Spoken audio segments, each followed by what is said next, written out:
Hello friends, नमस्कार, good morning. आप सभी स्वस्थ होंगे, मस्त होंगे, अपने एग्ज़ाम की तैयारी कर रहे होंगे।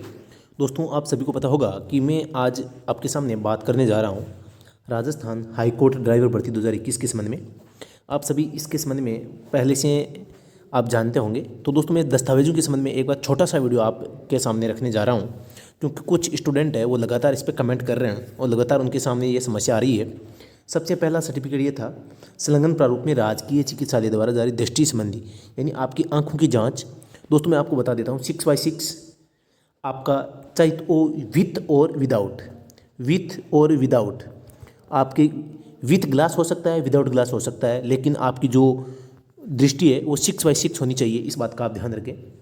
आप जैसे तैसे करके डॉक्टर से इस चीज़ को है वो करवाएं।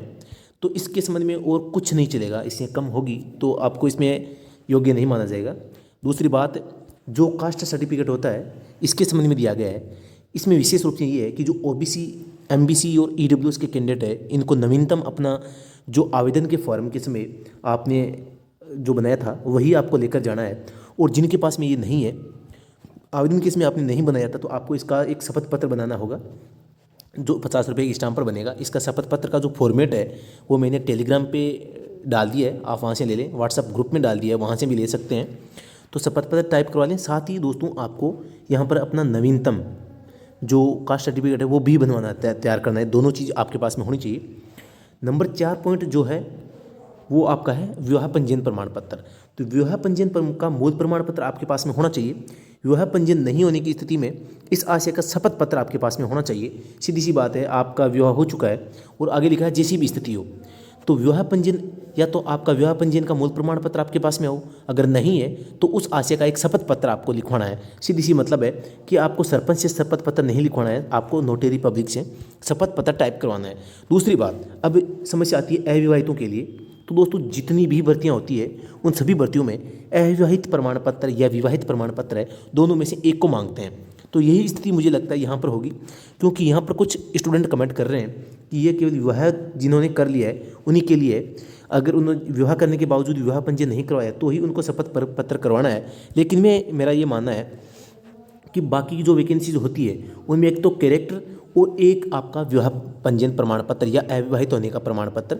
तो आप यहाँ पर एक काम कर सकते हैं, जो आप दहेज वाला करवा रहे हैं, दहेज वाला लिखवा रहे हैं, तो उसके साथ में अविवाहित होने का भी लिखवा लें, ताकि अगर इसकी ज़रूरत भी पड़ती है तो अविवाहित का भी वहाँ से हो जाएगा और दहेज वाला भी हो जाएगा। तो इस प्रकार से जिन्होंने, देखो दोस्तों, मैं आपको बात करूँ 2020 में आपने आवेदन किया था, उसमें आप अविवाहित थे, आपने शादी नहीं की थी, लेकिन आवेदन करने के बाद में आपने शादी कर ली है, तो दोस्तों आपको इस आशय का एक सर्टिफिकेट है वो बनाना चाहिए। आपने शादी माना कि 2015 में कर ली थी, आपने विवाह प्रमाण पत्र नहीं बनाया था, आपने आवेदन फॉर्म में विवाहित लिख दिया था, तो आपको इसका जो आवेदन जो पंजीयन है, विवाह का पंजीयन करवा लेना चाहिए। तो दोस्तों, इसका भी आपको आवेदन पंजीयन है एक बार कम से कम करवाना पड़ेगा, तो अभी करवा लें। एकदम सिंपल प्रोसेस होती है। आप अपनी ग्राम पंचायत में ग्राम सेवक के पास में जाएं, फॉर्मेट लेवें, शपथ पत्र भरें, माता पिता के नाम से शपथ पत्र भरें और नोटरी करवा के इसकी प्रक्रिया पूर्ण कर सकते हैं। और साथ ही आवेदन की स्थिति में आप अविवाहित थे और इसका अविवाहित होने का शपथ पत्र भी तैयार कर लेना चाहिए और दहेज नहीं लेने का भी शपथ पत्र तैयार कर लेना चाहिए। मतलब ये चीज़ आप साथ में कर सकते हैं। विधवा विवाह है, विधवा की दशा में पति की मृत्यु का प्रमाण पत्र आपके पास में होना चाहिए। विवाह विच्छेद का प्रमाण पत्र यानी कि तलाक का आपके प्रमाण पत्र होना चाहिए। नंबर 7 है, अपने विवाह में दहेज नहीं लिया, दहेज वाला आपको लिखवाना है। अगर आप अविवाहित हैं तो भी दहेज का लिखाना है और विवाहित है तो भी दहेज का लिखाना है। तो ये चीज़ आपको करनी है। सेवारत राज्य कर्मचारी, इनकी स्थिति में आप मूल अनापत्ति यानी एनओसी आपको यहाँ से लेनी है, सभी जानते हैं। 8 नंबर यानी भूतपूर्व सैनिक, 9 नंबर भूतपूर्व सैनिक के संबंध में सेवा का प्रमाण पत्र देना है। नंबर 10 पॉइंट है, आपको 10वीं 12वीं की मार्कशीट यहाँ पर आपको देनी है, जो इसमें योग्यता रखी गई थी। आयु के लिए आप 10वीं की मार्कशीट ले जा सकते हैं। नंबर 12 है, हल्का मोटर वाहन एवं परिवहन वाहन, यानी आपको लाइसेंस है वो लेकर जाना है। नंबर 13 आपको यहाँ पर मतलब कि एक्सपीरियंस के बारे में बोल रहा है, 3 साल का एक्सपीरियंस। तो मैं आपको बता देता हूँ, 3 साल का एक्सपीरियंस है वो आपका कंप्लीट होना चाहिए। ये अगर एचएमवी का हो रहा है तो एचएमवी का ही लेकर जाएं, एचएमवी का नहीं हो रहा है तो एचएमवी प्लस एलएमवी दोनों को मिला के ले जाएं। जैसे तैसे बना सकते हैं, किसी स्कूल के माध्यम से भी बनवा सकते हैं, लास्ट तरीका स्कूल का होता है। अब मैं बात करूँ आपका कि एक्सपीरियंस सर्टिफिकेट जिन्होंने सेल्फ का भरा है, तो तो सेल्फ के लिए अब आप कैसे बनाओगे, तो आपके पास में 2 ऑप्शन है, 3 ऑप्शन है। मैंने तीनों फॉर्मेट आपको टेलीग्राम पे भेज दिए हैं। सेल्फ के लिए एक तो आप स्कूल से बनवा सकते हैं और कह सकते हैं कि मेरी खुद की गाड़ी स्कूल में लगी हुई थी। दूसरा ऑप्शन है वाहन मालिक से बनवाएं। और तीसरा ऑप्शन है आप खुद अपना जो शपथ पत्र है 50 रुपये स्टाम्प पे लिखें। ये तीनों फॉर्मेट मैंने वहाँ पर अटैच कर दिए हैं। आपको ध्यान ये रखना है कि तीनों में से किसी एक को ही बनवाएं, ज़्यादा बनाकर आप पैसे न लगाएं। यही अनुभव प्रमाण पत्र का ही मतलब है कि आपके पास में जो भी है, LMV का है तो LMV का लें, HMV का है तो HMV का ही लेकर जाएं, LMV को छोड़ें एक बार। तो इस प्रकार से कम 3 साल का एक्सपीरियंस आपके पास में बन चुका हो, इस बात को आप कंफर्म करें। 3 साल का HMV का नहीं हो रहा है तो आप LMV को साथ में मिला के आप HMV को बना के, मतलब 3 साल का एक्सपीरियंस है वो तैयार कर लें। कम से कम 3 साल का आपके पास में होना चाहिए। बाकी मैं बात करूं ऐसे 2 उत्तरदायी व्यक्ति, यानी आप अपने परिवार को छोड़ के किसी भी 2 जो व्यक्ति होते हैं, जो चाहे अध्यापक हो, सरपंच हो, ग्राम सेवक हो या कोई डॉक्टर हो या अपना कोई आस पड़ोसी हो, किसी से भी आप चरित्र प्रमाण पत्र बनवा सकते हैं। फॉर्मेट मैंने टेलीग्राम पे भेज दिया है। अब यहाँ उस विश्वविद्यालय, महाविद्यालय, विद्यालय जिसमें अभ्यर्थी ने अंतिम बार अध्ययन किया हो, तो आपने माना कि 12वीं कर रखी है तो आप 12वीं विद्यालय से अपना नवीनतम जो चरित्र प्रमाण पत्र है वो लेकर जाएं। दूसरी बात, क्योंकि चरित्र प्रमाण पत्र है हमेशा 6 माह से ज़्यादा इसकी जो डेट है वो नहीं होती। तो आप ऐसा सोचते हैं कि माना कि 2015 में आपने 12वीं कर ली थी और उसमें जो आपको चरित्र प्रमाण पत्र दिया गया था वो चल जाएगा, तो ऐसा नहीं होगा, वो नहीं चलेगा। चरित्र प्रमाण पत्र लेटेस्ट होना चाहिए। तो आप विद्यालय से जाके नवीनतम लेकर आ जाएं। आपने फाइनल कर रखी है और आप 12वीं मार्कशीट देते हैं तो आप 12वीं का लेकर जाएं। जिसका आप मतलब चरित्र प्रमाण पत्र ले जा रहे हैं कम से कम उसकी ही मार्कशीट देवें, उसे अधिकतम की नहीं। मूल निवास प्रमाण पत्र आपके पास में होना चाहिए। कोई फोटो पहचान पत्र, आधार कार्ड सबके पास होता है, पासपोर्ट साइज़ फ़ोटो सबके पास में होती है। अब मैं दोस्तों आपको बताता हूँ, मैंने जो फॉर्मेट तैयार किए हैं वो मैं आपके सामने रख रहा हूँ। ध्यान रहे, प्रपत्र 1, 2 व 3 में से कोई एक ही तैयार करना है। इस प्रकार यहाँ पर मैंने निर्देश दिए हैं। ये सभी प्रपत्र आप सभी दोस्तों के लगातार आग्रह करने पर मेरे द्वारा तैयार किए गए हैं। इन्हें तैयार करने में पूर्णतया सावधानी बरती गई है, लेकिन भर्ती बोर्ड द्वारा किसी भी प्रकार से कोई भी अपराध आधिकारिक शपथ प्रारूप तैयार कर उपलब्ध नहीं करवाया गया है। ये सभी प्रपत्र मेरी निजी जानकारी के अनुसार तैयार किए गए हैं। आप इन्हें बनवाएं या उपयोग में लेने के लिए अपने खुद के अनुभव को काम में लेवें, अर्थात इनके उपयोग होने या नहीं होने के लिए मैं किसी भी प्रकार से जिम्मेदार नहीं हूँ। इस कार्य के लिए मैं किसी भी तरीके से जिम्मेदारी नहीं लेता हूँ। आपका अपना हितैषी। सभी दोस्तों को सफलता की अग्रिम हार्दिक शुभकामनाएं इस प्रकार से हैं। और पहला प्रारूप आप देखते हैं कौन सा है। विद्यालय या सरकारी विद्यालय या प्राइवेट कार्यालय या फर्म से अनुभव प्रमाण पत्र किस प्रकार से बनाते हैं, इसका प्रारूप मैंने तैयार किया है। टेलीग्राम पर ही आपको मिल जाएगा। नंबर 2 है, आप वाहन मालिक से शपथ पत्र 50 रुपये स्टाम्प पे आप करवाते हैं तो उसका प्रारूप क्या होना चाहिए, ये मैंने यहाँ पर प्रारूप बनाया है और व्हाट्सएप पे भेज दूंगा। मैं भेज दिया, मैंने टेलीग्राम पे भी भेज दिया है। ये तीसरा नंबर है कि आप खुद अपना सेल्फ अगर आपने भरा है तो सेल्फ के लिए भी आप ये भी बना सकते हैं। वैसे तीनों फॉर्मेट ऐसे हैं कि सेल्फ भरा है तो भी आप तीनों में से किसी एक को आप ले सकते हैं। ध्यान से पढ़ें, समझें, जो आपके लिए उचित है वही आप बनवाएं। नंबर 4 आपका विवाह प्रमाण पत्र है। ये जो मैंने ग्राम पंचायत से लिया है, लेकिन ये ग्राम पंचायत से नहीं लेना है आपको। ये शपथ पत्र है, आपको नोटेरी पब्लिक से 50 रुपये स्टाम्प पे करवाना है। इसका जो मॉडिफाई जो प्रमाण पत्र जो शपथ ये होगा फॉर्मेट वो मैं आपको भेज दूंगा। सरपंच वाला नहीं चलेगा दोस्तों, बिल्कुल नहीं चलेगा। या तो आपको बनवाना ही नहीं है और बनवाते हो तो आपको शपथ पत्र ही बनवाना है 50 रुपये स्टाम्प पे। और मैं आपको सलाह देता हूँ कि आप दहेज और जो आपका अविवाहित वाला है वो एक साथ ही बना लें, दोनों की शपथ एक साथ ही ले लें, ताकि आपको बार बार पैसों की और नोटरी पब्लिक का जो लिखवाने का है वो खर्चा बच जाए। अविवाहितों के लिए दहेज न लेने हैं तो शपथ पत्र यहाँ पर मैंने दिया है, ये भी आप ले सकते हैं। और विवाहितों के लिए दहेज का जो सर्टिफिकेट है वो किस प्रकार से होना चाहिए वो भी मैंने यहाँ पर बताया है। तो ये सारे फॉर्मेट मैंने वहाँ पर आपको बता दिए। चरित्र प्रमाण पत्र भी दे दिया है।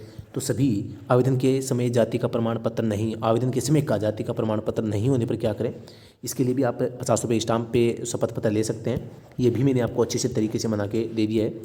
और ये कि आवेदन के समय अविवाहित और बाद में विवाह कर लेने पर शपथ पत्र जो होता है उसका भी प्रारूप मैंने तैयार करके डाल दिया है।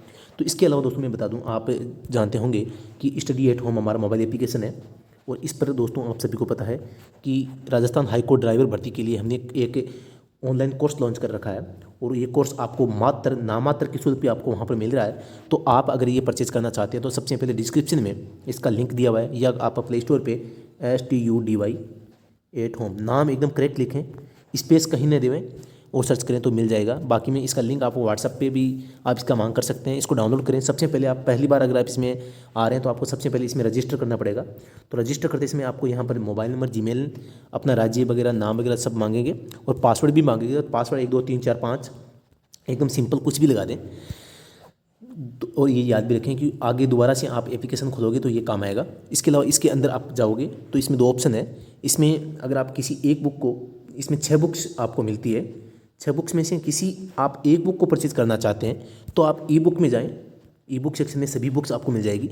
अगर आप सभी बुक्स एक साथ परचेज करना चाहते हैं कम पैसों में तो आप ओवर कोर्स OURCOURSE और कोर्सेस नाम का ऑप्शन मिलेगा। इस और कोर्सेस में जाओगे तो सबसे पहला ही राज हाई कोर्ट नाम से आपको एक कोर्स मिलेगा। तो इस कोर्स पे आप क्लिक करोगे तो क्लिक करते ही आपको बाय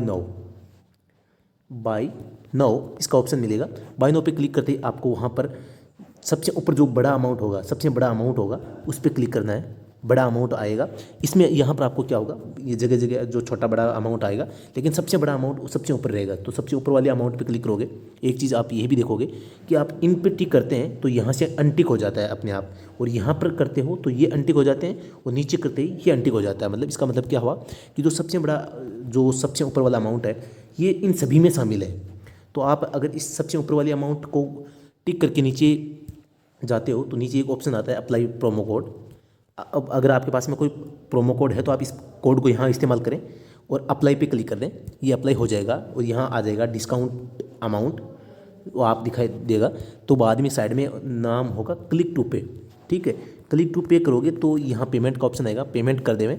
और बाद में पेमेंट जैसे ही पूरा होगा तो आपको प्रोसेस आएगा गो टू होम। अब ये गो टू होम पे जाके आप अपना वापस उसी कोर्स में जाएँ, राज हाई कोर्ट वाले में, जहाँ पर अभी हम गए थे।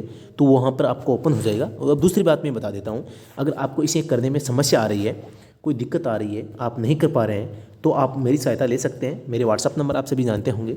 मेरा व्हाट्सअप नंबर है 8764188848। बहुत सारे स्टूडेंट हैं जो इसमें परचेज करने में समस्या आ रही है, उनको पता नहीं होता, क्योंकि ये टेक्निकल जानकारी आप इतनी नहीं जानते होंगे। अगर आप नहीं जानते हैं तो आप मुझे बता सकते हैं, मैं आपकी पूरी सहायता करूँगा। आप पेमेंट नहीं कर पा रहे हैं तो भी मैं सहायता करूँगा। जो भी समस्या आपकी हो कोर्स लेने से संबंधित, तो पूरी सहायता आपकी की जाएगी। आप व्हाट्सएप पर करें और अपनी उचित समस्या है वो मेरे पास में भेजें। इसके अलावा मैं दोस्तों बता देता हूँ, मैंने अपनी जो ई बुक्स थी इनका एक रिव्यू भी मैंने दिया था। तो आप इन जो ई बुक है, ई बुक्स का रिव्यू आप देखना चाहते हैं कि क्या है उसमें, तो इसका जो वीडियो है, इससे पहले वाला वीडियो में मैंने इसको बताने की कोशिश की है। तो आप वो देख सकते हैं कि उसमें मैंने क्या चीज़ें बताई है। तो आपकी शंका दूर हो जाएगी कि उस कोर्स में आपको क्या मिल रहा है, क्या नहीं मिल रहा है। तो दोस्तों अभी के लिए इतना ही, फिर से मिलते हैं नेक्स्ट वीडियो में। तब तक के लिए धन्यवाद। जय हिंद, जय भारत। दोस्तों बता दूं, मेरा टेलीग्राम चैनल है, उसका लिंक डिस्क्रिप्शन में है। टेलीग्राम चैनल ज्वाइन कर सकते हैं। किसी भी प्रकार की जानकारी होगी टेलीग्राम पे पक्का आएगी। व्हाट्सअप ग्रुप में आप सबको पता है कि कुछ फर्जीवाड़े जो कर रहे हैं, तो उसके माध्यम से मैं कुछ चीज़ें कम ही हो रही है, और व्हाट्सअप के माध्यम से सबको हर चीज़ें पहुँचाना संभव नहीं है। तो इसलिए मैं टेलीग्राम पर सब चीज़, जितनी भी ड्राइवर एग्ज़ाम की चीज़ें होती है, वो सब आपको, जो हमारा टेलीग्राम चैनल है वो आप वहाँ पर आपको मिल जाएगी। उसका लिंक मैंने दे दिया है। तो अभी के लिए इतना ही, फिर से मिलते हैं नेक्स्ट वीडियो में। तब तक के लिए धन्यवाद। जय हिंद, जय भारत।